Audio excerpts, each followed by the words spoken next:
Hi there, it's Tal from PureSkills.com, and I would like to take you through a very nice technique of replacing color in an image.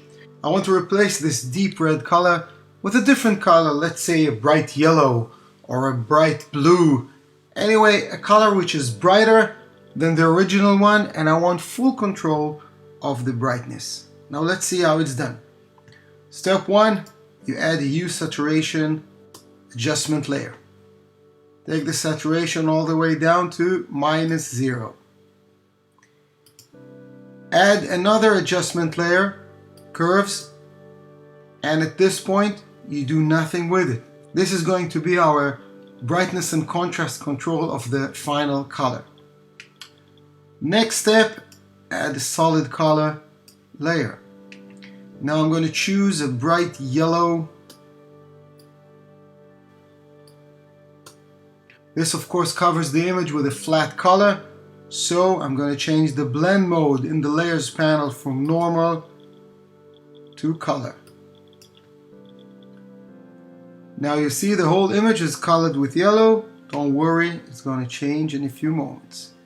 Select all the added layers and press Command G or Control G, Command G on a Macintosh, Control G on Windows, and put it in a group. Now we're going to hide the group we created and go back to the background layer. Now we need to create a selection of the red colors we want to replace. The first step before we select the colors, you take the eyedropper tool and change the sample size from point sample to 5x5 average. Now pick the quick selection tool. Select the brush you need. I'm using the square brushes on the right hand side of the keyboard to make it a bit larger, and click and drag once, click and drag again.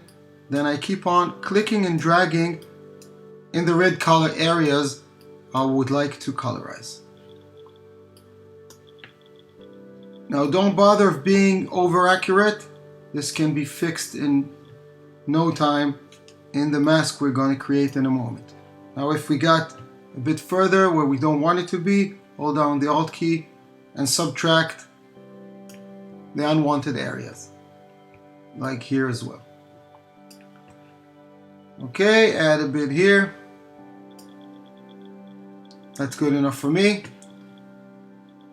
Turn on the group, activate it by clicking beside its name, then add a layer mask.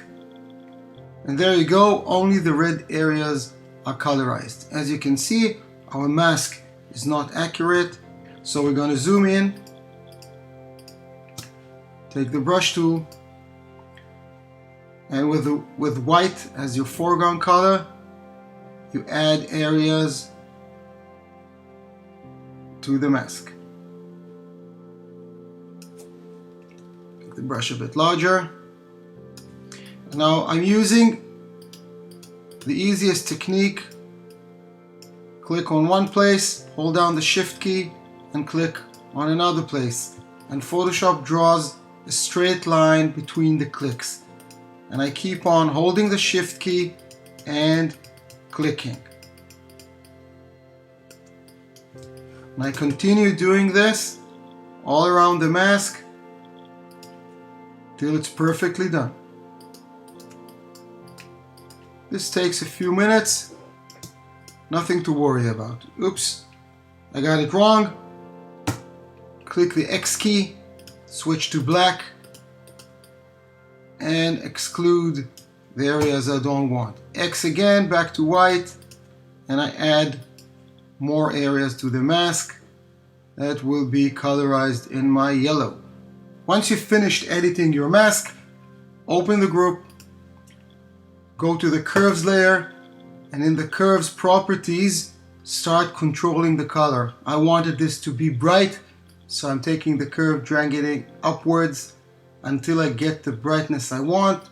Make it a bit darker in the shadows. There you go.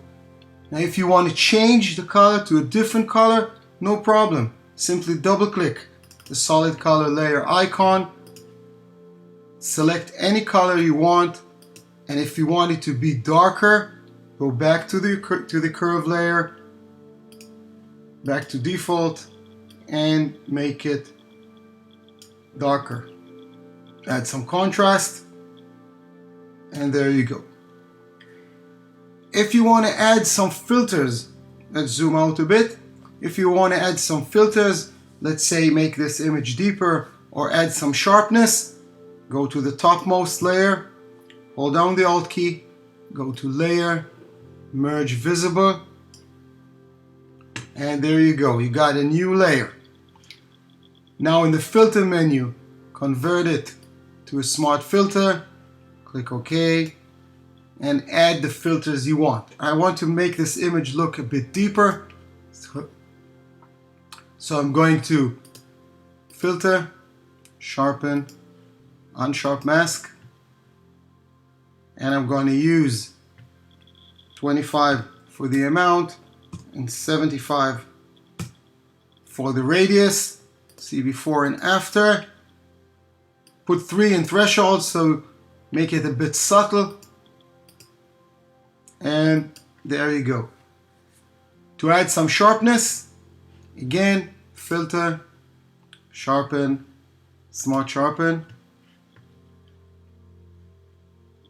Remove lens blur is fine. Amount 120, radius 0.2. That's good enough for me. Now let's see before and after. Go to the history panel, add a snapshot, and see the original image versus our new image. Zoom in a bit. Again, the original and the final. Hope you find this information useful. Thank you very much. Bye bye.